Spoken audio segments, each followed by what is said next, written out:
mirëmëngjesit të gjithëve. Në episodin e radhës të Podcast Akademia do të flasim sa i përket ndërthurjes mes biologjisë, historisë dhe teknologjisë moderne, sa i përket gjenetikës së popullatave njerëzore shqiptare dhe roli që kanë bashkëpunimet shkencore dhe ndërkombëtare në këtë zhvillim.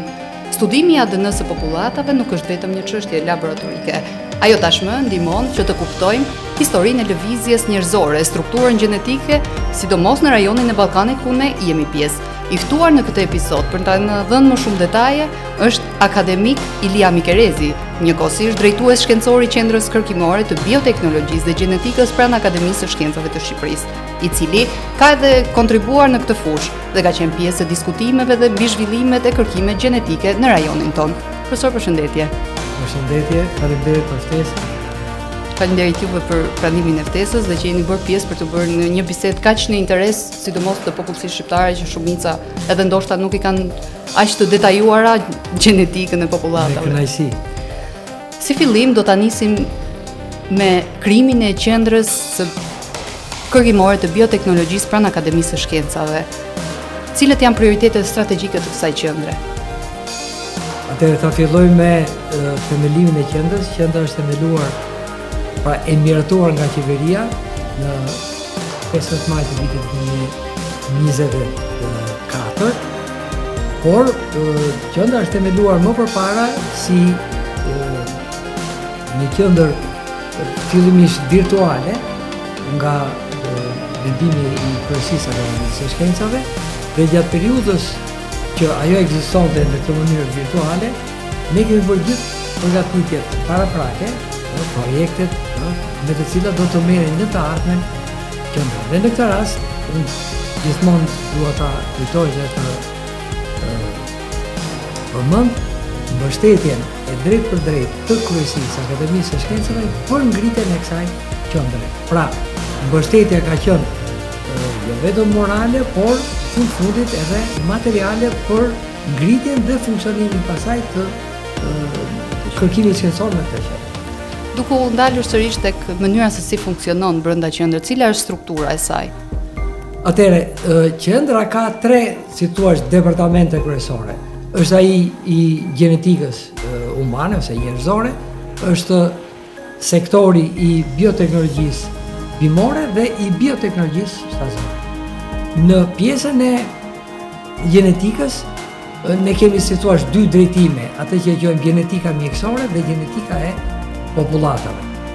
Dhe puna vazhdon në të gjithë drejtimet e përcaktuara. Në të vërtetë, bioteknologjia bimore dhe bioteknologjia shtazore vinë në këtë qendër me, si thua, një çik më shumë përvojë, sepse kishin ndërkohë dhe projekte që ishin në zhvillim e sipër. Ndërsa në pjesën tonë ne projektet zhvilluam nga e parë, pra projektuam pjesën laboratorike dhe pjesën e kërkimit që ne do të zhvillohim në të ardhmen në qendrën tonë. Për të kthyer studimit të ADN-së në popullata, si do e përshkruani sot gjendjen e kërkimit në gjenetikën e popullatave shqiptare dhe cilët janë pyetjet kryesore shkencore që ende kanë mbetur pa një përgjigje konkrete? Tashi, ta filloj me informacionin që bart ADN.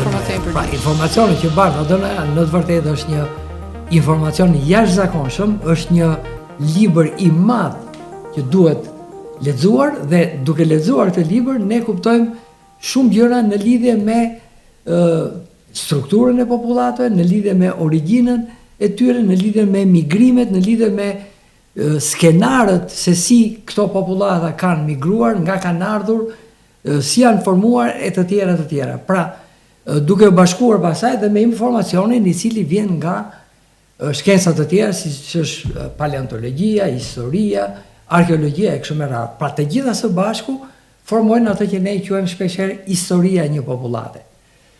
Tashi, për sa i përket pjesës tonë, historia gjenetike e popullatës shqiptare është ende e pa plotësuar, edhe pse veçanërisht këtë 30 vjeçarin e fundit ka patur studime, por që ende nuk ka studime të plota për strukturën gjenetike të popullatës shqiptare, që natyrisht bën pjesë në historinë, jo vetëm pjesën e përgjithshme të historisë së Ballkanit, por dhe në historinë gjenetike të popullatave të Ballkanit. Në këtë fushë, bashkëpunimet ndërkombëtare besoj se janë një lidhje shumë vendimtare sa I përket çuarjes përpara të këtyre studimeve. Sa thelbësore janë ato në kërkimin modern gjenetik? Dhe a janë më shumë se një avantazh shtesë apo një kusht I domosdoshëm për këtë progres shkencor?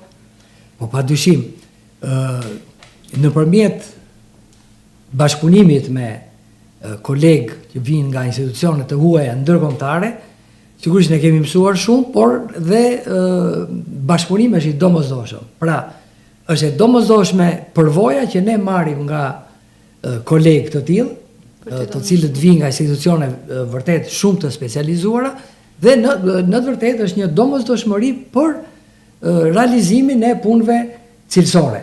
Pra, ne këtë kemi patur gjithmonë parasysh, kemi patur dhe më përpara dhe vazhdojmë të kemi bashkëpunime të cilat janë ose bashkëpunime afatshkurtra, ose bashkëpunime të mbështetura në projekte të veçanta. Dhe sot e kësaj dite ne vazhdojmë po me të njëjtat bashkëpunime mbi bazën e marrëveshjeve ose mbi bazën e hartimit të projekteve të përbashkëta. Që I ka dhënë më shumë frymë, besoj. Padyshim. Do të thonë, përvoja e ekspertëve, e kolegëve tuaj është e domosdoshme sepse pasuron gjithë punën tonë kërkimore shkencore dhe natyrisht rrit cilësinë. Deri më tani, cilat kanë qenë sfidat kryesore që ju keni hasur në gjetjen apo studimin e popullatës shqiptare? Atëherë, në të vërtetë, siç e përmenda edhe pak më përpara, ka patur disa studime, po them sporadike. Ne kemi filluar studime të tilla qysh në fillim të viteve 90, por që janë studime të pjesshme për popullatën shqiptare, duke përdorur metoda të ndryshme dhe natyrisht duke bashkëpunuar me kolegët e vendeve të tjera nga institucione të tjera të specializuara. Ajo që është e rëndësishme është që sot ne jemi në gjendje të bëjmë kërkime më të thelluara dhe me një, po themi, gjërësi shumë më të madhe se sa më përpara. Në këtë kuptim, qysh para tashmë u bën 3 vjet përpara, ne kemi hartuar një projekt gjithëpërfshirës për studimin e gjenetikës popullatës shqiptare, nëse flasim për gjenetikën e popullatës shqiptare, I mbështetur plotësisht nga Akademia e Shkencave dhe që ka filluar me atë që ne e quajmë ngritja e bankës gjenetike të popullatës shqiptare. Pra, në këtë kuptim, ne kemi kampionuar popullatën shqiptare, pra kemi marrë material biologjik nga popullata shqiptare, duke filluar nga veriu dhe në jug, dhe prej këtij materiali biologjik kemi ekstraktuar ADN-n, pra ne kemi këtë stok ADN prej të cilit ne herpas herë sa herë që ka studime mund të marrim ADN dhe të studiojmë popullatën shqiptare. Në kushtet aktuale ne jemi duke studiuar popullatën shqiptare në nivelin e atyre që I quajmë shënjues gjenetik ose marker gjenetik, të cilët njihen me emrin STR, që në anglisht thuhet short tandem repeats, që janë renditje të shkurtra nukleotidesh, nga 1 deri në 6-7 nukleotide, të cilat përsëriten në mënyrë të njëpasnjëshme. Këto janë në kromozomet autosome ose në kromozomet e seksit, janë dhe markerët e ADN-s mitokondriale. Pra, nëpërmjet shpeshtive të këtyre shënjuesve gjenetik ose markerëve gjenetik, siç I quajmë, ne ndërtojmë pastaj skenarët e migrimeve, të lidhjeve gjenetike midis brenda popullatave tona dhe midis popullatës tonë dhe popullatave të tjera përreth ose atyre evropiane. Po, është vërtet një gjë e tillë. Do me thënë, duke menduar të gjithë të fushë kërkimi, etika e kërkimit besoj se është një tjetër faktor kryesor në lidhje me këtë drejtim. Si ruhet balanca mes avancimit shkencor dhe mbrojtjes së të dhënave gjenetike individuale apo të komuniteteve në përgjithësi, nga këto të dhëna që ju keni mbledhur deri më tani? Po, atëherë, në të vërtet, është shumë e rëndësishme pjesa e etikës, dhe sot është një nga kërkesat kryesore që bëhet në studimet kësaj natyre. Do me thënë, fillon që nga informimi I individëve që do të kampionohet, dhe në këtë mënyrë ne përgatitim materialin përkatës se çfarë synon projekti që studioj, kjo ju jepet të gjithë atyre individëve të cilët në mënyrë vullnetare dhurojnë materialin biologjik, dhe pastaj i tërë informacioni që merret nga këta, domethënë emri, mbiemri, nën dialekti të cilit ata i përkasin, zonës ose popullatës së cilës ata i përkasin, i tërë ky informacion ruhet në mënyrë sekrete, pra në një vend të caktuar sipas rregullave të përcaktuar nga ligjshmëria e shtetit, në mënyrë që të ruhet anonimiteti dhe sekreti i çdo individi. Në fund, analizat që bëhen kryhen vetëm të koduara, pra ne nuk përdorim asnjëherë emrat e individëve ose informacionin e individëve të cilët janë kampionuar. E kuptoj. Domethënë e lini jashtë gjëmi personale që të mos është shumë e rëndësishme. Pjen duke. Duke e kaluar në një këndvështrim tjetër historik, çfarë na tregojnë studimet gjenetike për historinë e popullatave në Ballkan? Dhe apo ndryshojnë ato mënyrën se si ne kemi kuptuar narrativën historike të rajonit tonë? Tu ku bëjmë pjesë. Domethënë, çfarë janë rëndësitë që na ka sjell një studim i tillë për sa i përket anës historike, përveç anës shkencore që ne mund të Tash nga pikpamja shkencore, them të drejtën, problemi është më i qartë. Shpeshherë gjërat bëhen pa qarta nga ato që quajmë ndërhyrjet e politikës. Domethënë ideja është kjo që qoftë me të dhënat që ne kemi tash, qoftë dhe me të dhënat të tjera të mëparshme, dihet pak a shumë historiku i preardhjes dhe i lëvizjes, i migrimeve të popullatave. Megjithatë, studimet, qoftë të mëparshme, qoftë të tanishme, hedhin dritë të plot mbi vazhdueshmërinë e popullatave të sotme me populatat e hershme ilire, të cilat kanë populluar veçanërisht zonën tonë. Gjithashtu, ashtu si dhe në zonat të tjera të Ballkanit, natyrisht njihet historia e migrimeve, historia e lidhjeve gjenetike midis grupeve të popullatave, kështu që në këtë kuptim nga pikpamja shkencore është plotësisht e qartë se si është historia gjenetike e këtyre popullatave. Duke bërë një panoramë të asaj që ju keni arritur dhe keni grumbulluar deri tani, cilat kanë qenë sfidat kryesore që ju keni hasur? Atëherë, siç e përmenda pak më përpara, problemi është që të kryhet një studim i plot, patjetër që duhet dhe organizimi i të dhënave. Dhe në këtë kuptim unë ju thash, populatat ose individët që ne kemi kampionuar, i kemi marrë sipas kritereve të vendosura tashmë nga studime të popullatave të kryera dhe në vende tjera, natyrisht nga specialistët e fushave përkatëse. Pra, ideja është kjo, çdo individ i kampionuar ose që ka dhuruar materialin biologjik është përzgjedhur i tillë që të ketë të dy prindrit dhe të katër gjyshrit nga i njëjti vend. Pra, nëse ne themi që kemi kampionuar popullatën, po them, të Tropojës, atëherë individi që është përzgjedhur dhe që ka dhuruar material gjenetik është nga Tropoja, i ka të dy prindrit nga Tropoja dhe të katër gjyshrit nga Tropoja. I bie afërsisht studim për tre breza. Patjetër, kjo është një nga kërkesat themelore të organizimit të dhëna. Pjesa tjetër pastaj ka të bëjë me pjesën laboratorike, që do thotë ekstraktimi i ADN-s, pastaj fazat e tjera që janë identifikimi i markerëve, të cilat natyrisht kryen në laboratorin ton të qendrës të kërkimit të bioteknologjisë dhe gjenetikës, dhe gjërat të tjera ne i kryem edhe, ose analizat të tjera i kryem në bashkëpunim ose me institucione këtu brenda vendit, ose me institucione të tjera, siç e përmenda pak më përpara, mbi bazën e bashkëpunimeve me institucione jashtë. Për të bërë një panoramë të qartë të gjithë rezultateve që ju keni grumbulluar gjatë punës suaj. Duke bërë një balans të gjithë këtyre vështirësive, sfidave që ju keni ndeshur deri tani, si e shikoni zhvillimin e kësaj fushe pas 10 ose 15 viteve të ardhshme? Dhe cili do ishte objekti ideal shkencor për kërkimin në vendin tonë? Atëherë, siç e përmenda pak më përpara, edhe pse ne kemi disa rezultate, këto janë vetëm fillestare. Domethënë, siç e përmenda, materiali gjenetik në të vërtetë është një libër pafund i cili duhet lexuar, po që ofron një informacion pafund.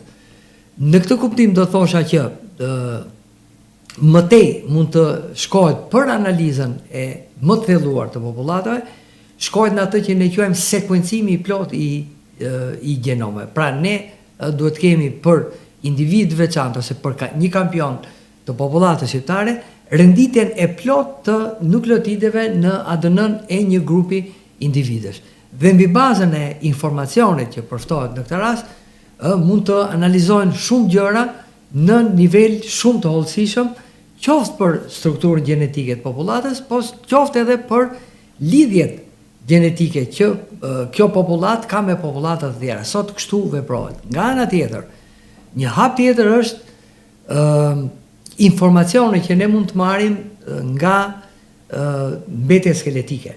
Pra ne kemi në vendin tonë mbetje skeletike të hershme që përkasin kryesisht periudhës së bronzit dhe pastaj mëtej, të cilët duhen studiuar. Pra, për mbetjeve skeletike mund të ekstraktojmë ADN dhe të bëjmë analiza të njëjta me ato që përmenda pak përpara.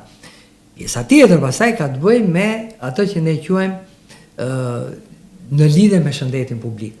Pra, në këtë informacion që ofrohet nga sekuencimi i plotë i ADN-s, ne mund të marrim pafund informacion për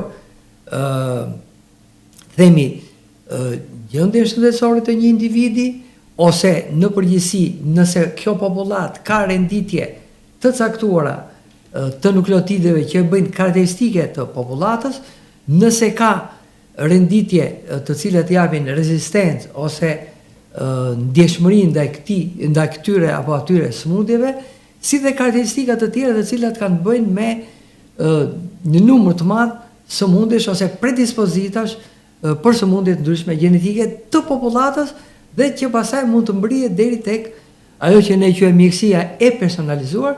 Pra kjo të bëhet për çdo individ dhe në këtë rast ne kemi të gjithë informacionin që na ofron një individ për pjesën shëndetësore. Profesor, duke dhënë një informacion më të përgjithshëm, kjo mbledhje të dhënave gjenetike të ADN-s, do të thënë për të shërbyer studiuesve i bie që ruan për një kohë të gjatë. Po, kjo që kemi, do me thënë, këtë që ne quajmë banka gjenetike, kjo shërben për tërë brezat. E kuptoj. Kjo është rëndësia, sepse nga tërë ADN-ja që kemi ne në bankë gjenetike, për çdo analizë ne marrim një sasi fare të vogël. Pra, një sasi fare të vogël shërben për të bërë studimin për gjithë popullatët që ne kemi kampionuar. Kështu që nga kjo mund të merret për shumë breza, mund të merret informacion dhe të analizohet pastaj sipas teknikave që ofron koha. Po, patjetër, është diçka që sidomos me futjen e inteligjencës artificiale ne po e shikojmë se evolimi është jashtë mase.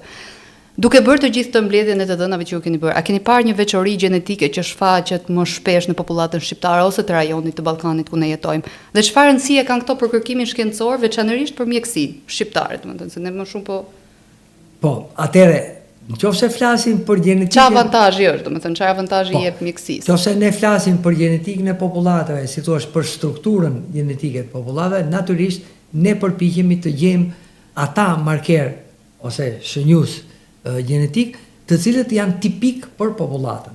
Çfarë do me thënë kjo?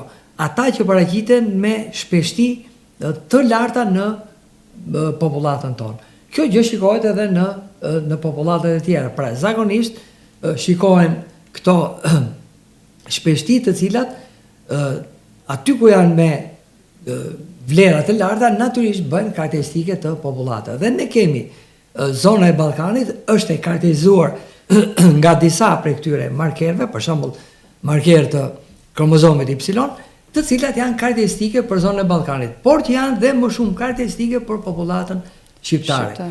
Ajo që sot njihet me emrin, flasim gjithmonë për markerë të kromozomit Y, EV13 ose J2B 620 nëse nuk gaboj, pra janë disa markerë të cilët paraqiten me shpeshti të larta në dallim nga popullatat e tjera, dhe këto ne quajmë si marker tipik popullatës shqiptare. Këto janë edhe detaj që ju bëjnë të kuptojmë pastaj ndryshimet midis popullatave. Ndryshimet që ne shohim midis popullatave. Kurse nga pikpamja gjenetike, në qendrën tonë ne po përpiqemi tashti që të fusim teknikat e reja të cilat kanë të bëjnë me identifikimin e disa markerëve gjenetik të cilët janë tipik për disa nga sëmundjet kanceroze. I rikthehemi pak risive të reja që është teknologjia, inteligjenca artificiale, domethënë teknologjitë sa avantazh ju kanë dhënë ju në punën tuaj? Cilët janë një fushë që ju vërtet ju ka mbështetur me futjen e inteligjencës artificiale në punën e studimeve të gjeneratës? Sigurisht, ardhja e teknikave të inteligjencës artificiale ka revolucionarizuar tërë punën shkencore, jo vetëm në punën tonë. Pra, ideja është që nëpërmjet teknikave të reja, analizat bëhen shumë më shpejt, futen analizat të reja, veçanërisht analizat statistikore, por nga ana tjetër janë shumë interesante dhe bëhen shumë më shpejt parashikime. Pra, në qoftë se flasim në tërësi për populatat, nëpërmjet inteligjencës artificiale bën parashikime për seleksionin natyror që vepron ende ndaj njeriut, për këto proceset migratore, ndërtimi i skenarëve, po dhe lidhjet me populatat e hershme, duke analizuar të dhënat që vinë nga mbetjet skeletike të gjetura në vende të ndryshme arkeologjike. Domethënë bëhet dhe tërë kjo lidhje midis popullatave aktuale me atyre të mëparshme. Dhe të gjitha këto së bashku kontribuojnë atë histori të përgjithshme gjenetike të gjithë popullatës botërore. Duke e parë në syrin e publikut, ato shpesh e lidhin gjenetikun me identitetin kombëtar ose etnik. Sa i kujdesshëm duhet të jetë komuniteti shkencor në interpretimin e këtyre rezultateve që ka gjetur përgjatë kësaj periudhe? Atëherë, këtu vërtet duhet treguar shumë kujdes, sepse shpesh herë ngatrojnë gjërat dhe ndonjëherë qoftë me qëllim, qoftë pa qëllim, gjërat bëhen vërtet të ngatruar. Pra, ideja është kjo që një etni përbëhet nga një bashkësi, si thua, individës që kanë kulturën e përbashkët, kanë gjuhën e përbashkët, kanë gjeografinë e përbashkët, por jo gjithmonë preardhjen e përbashkët gjenetike. Pra, në fushën e gjenetikës ne shohim preardhjen, jo këto element, që shpesh herë zakonisht bashkohen dhe me preardhjen, por që nuk duhen ngatruar dhe secila duhet parë në atë prizmin e vet, në mënyrë që mos bien pasaj në pretendime të ndryshme politike të cilat lidhen pasaj dhe me që ngjallin konflikt politike. Që ngjallin konflikte politike dhe që nuk na shërbejnë në pretendime territoriale midis popullatave e kështu me radhë. Profesor, shumë faleminderit për këtë bisedë me kaq vlerë dhe urojmë që gjithë publiku ta ketë të qartë që kjo është një studim që akoma vijon dhe akoma ka punë për të bërë. Urojmë që t'ju ketë vlejt për çdo gjë në lidhje me origjinalitetin dhe origjinën e tyre. Faleminderit dhe ju për çdo gjë që ndahet me neve, jeni gjithmonë i mirëpritur. Faleminderit edhe të gjithëve që na ndoqët në këtë episod, për më shumë do të shihemi në episode të tjera. Edhe unë ju falenderoj për ftesën edhe për mundësinë që na jepni në mënyrë që në një farë mënyrë të propagandojmë dhe rezultatet, por nga ana tjetër të informojmë edhe publikun për të reja që ne her pas here marrim nëpërmjet analizave të gjenetikës popullatës shqiptare. Ky është edhe qëllimi jonë, që të jemi sa më afër jush dhe sa më afër publikut për të bërë një urlisë që edhe ato të jenë më të informuar në lidhje me atë që ndodh vërtet me kërkimin shkencor në Shqipëri. Patjetër, me kënaqësi. Shumë faleminderit.